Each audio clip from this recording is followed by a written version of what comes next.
Hello, my beautiful friends. Thank you for joining me. This is TJ with Solutions by TJ. And I'm continuing this episode, the episodes that we're doing where we're talking about the 3 most common notarial acts that you'll perform. So far, I've done a video on acknowledgments. I've showed you how to perform oaths and affirmations. Now we're going to get into the jurats, and that's the last one. That's the final portion of these episodes for the 3 most common notarial acts that you'll perform. You know how I do. I'm giving you all of the information, right? So make sure that you like this video. Make sure that you subscribe to this channel because I have so much more to come. I am about to go like a mad woman putting out content for you just to make sure that you straight, because so many people have communicated with me that they want to see more. So I'm actually showing you documents, how to fill stuff in. And you know what? That's what everybody wants. So here we go.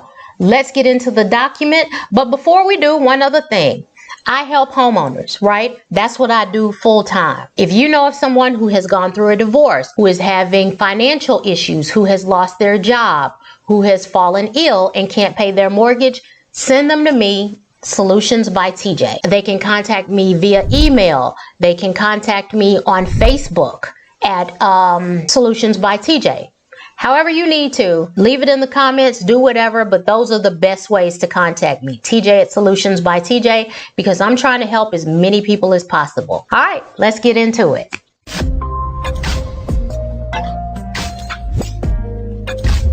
Okay, so let's get into this 3rd most common notarial act, and this is episode number 3. This is the final one, and the first thing that I want to start out doing with you all is this is the jurat, okay? We're going to go over the jurat, and let's look at the difference between what I presented to you so far as the acknowledgement and the oath, and I want to show you the differences between the acknowledgement, the jurat, the oath, and an affirmation. Okay, so in an acknowledgement, the signer does not have to sign the document in front of the notary. They have to acknowledge that the signature is theirs. They also do not have to say an oath. And there is no wording on that certificate that states sworn or affirmed or any other similar language.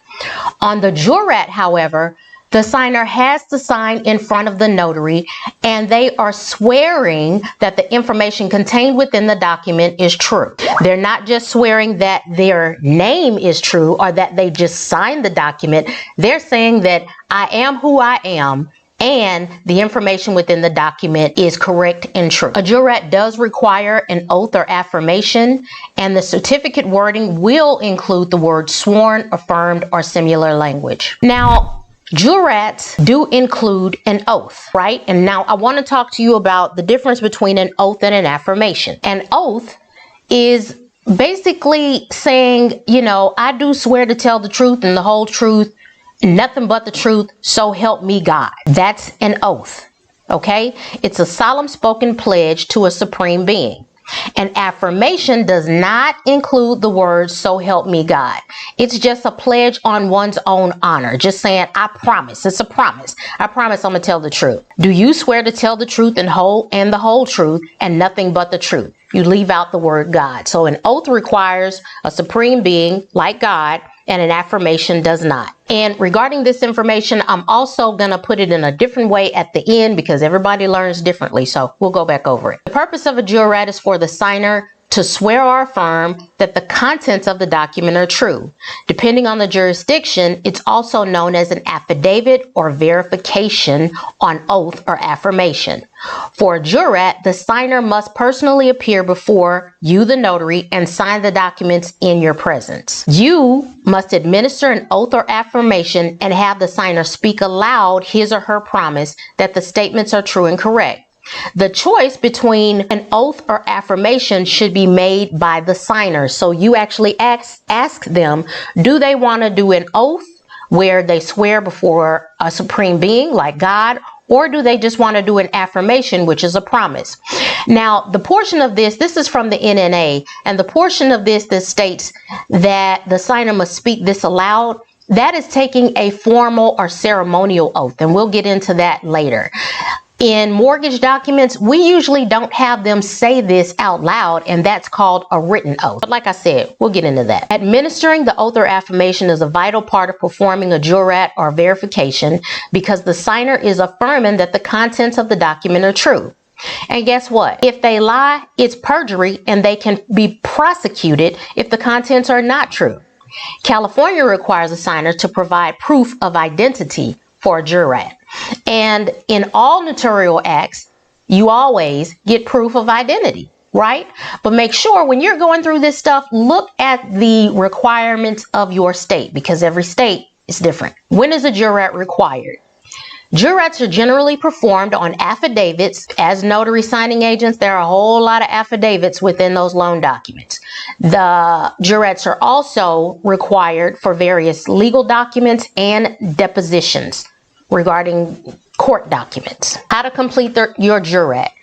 Again, you require a personal appearance. They have to be in front of you. You review the document. You screen the signer and verify the facts by looking at their two forms of ID, by reviewing the document and making sure that all pertinent information is contained within your certification portion.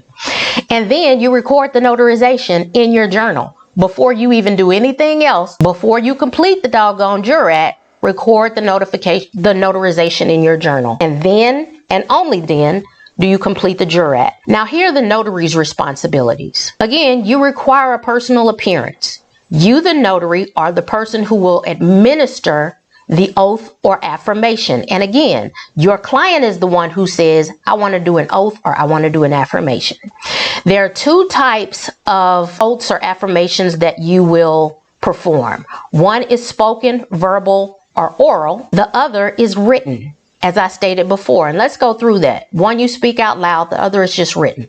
Spoken oath or affirmation example. Do you swear to tell the whole truth? Do you swear to tell the truth, the whole truth, and nothing but the truth, so help you God? I, then they state their name, do solemnly swear or affirm that I will faithfully, impartially, and justly perform all duties of the office of whatever their office is to the best of my ability, so help me God. And so the difference again between an oath or an affirmation is an oath will contain the words so help you God or so help me God, and an affirmation will not contain those words. An oral ceremony of oath or affirmation. You raise your hand, they're standing, and it's a verbal response.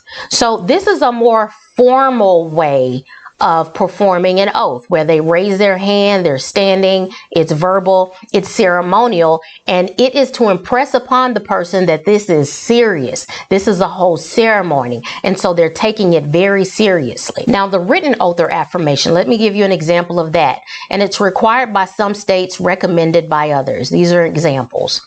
So as you can see, the state of Illinois, county of, whatever county you write that in, on this 12th day of November 2020, I, LaTanya Johnson, do solemnly swear. That do solemnly swear makes that a what? That's an oath.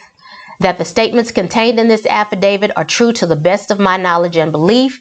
The affiant signs the document. You, the notary, witness my hand and seal. LaTanya Johnson, Notary Public of the State of Illinois. Commission expires. You write the expiration of your commission. You sign it. You date it. And you place your stamp. Now, let's check this out. Okay, so sometimes you cannot tell where the certificate is, right? Guess what? There it is. And I blew this section up so that you could see it even better. It says, personally before me on this 12th day of November 2020, the name of the person. So LaTanya Johnson, and I'm saying my name twice, but of course you can't notarize your own documents. This is for example purposes only. LaTanya Johnson, who deposes and says that the above statement is true and correct to the best of his or her knowledge and belief. Notary Public, you sign it, you write in your name. I always do that because my signature will not let you know what my name is. And underneath that line, I'll probably put the expiration date of my seal, and then I'll stamp in that blank space. Here's another one. Now, where do you think in the document, it's hard to see where this notarization occurs, right? What your part is, the sworn part. Guess what? It's right there. Date sworn and affirmed. That's what makes this an oath or an affirmation. And here it is again. I just made it a little bigger. So notary sign and seal, notary signature, the date, the commission expiration date, and official capacity of the official administering the oath. That would be you. Signing agent or notary public for the state of Texas is what you'd write there. And if there is no place for your seal, then you'll have to use a loose certificate. And a loose certificate of an oath is what you'd use. So you would place on here C, attached loose certificate, and cross out with a single line these other lines that you're supposed to complete, and that's how you do that. Here's another example. On this day, 12th day of November 2013, before me personally appeared to me, known, who being duly sworn, did depose and say. So what makes this an oath? Sworn, did depose and say. That's what makes this an oath. That he or she resided in Arizona, that he or she is the member of the corporation described in this instrument as the, and they will tell you, you know, your client will tell you what goes in this section. So that he or she is the CEO, is the member, is an officer, okay? Now let's talk about completing your journal entry.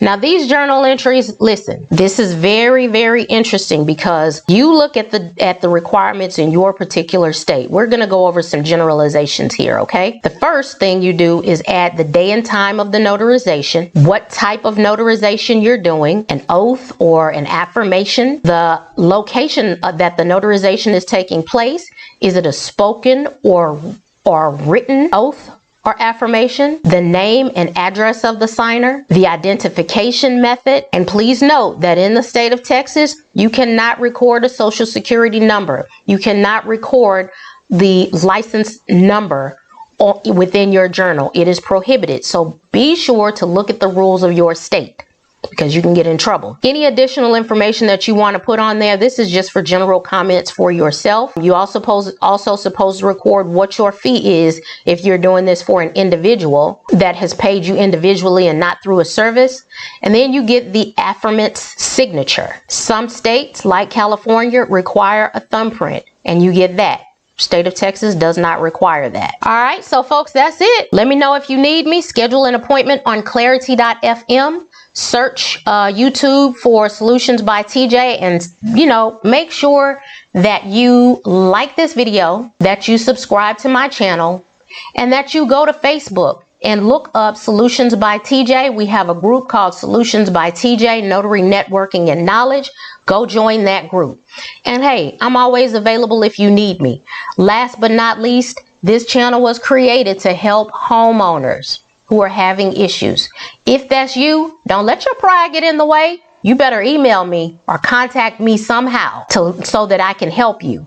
If you know anyone else who has lost their job, gotten a divorce, gone through any type of serious financial issue, as soon as you know, you say, hey, you probably haven't thought about this, but just in case you need to talk to somebody about your house, you better start looking into that now. Contact TJ with Solutions by TJ. All right. Love y'all. Take care. Bye.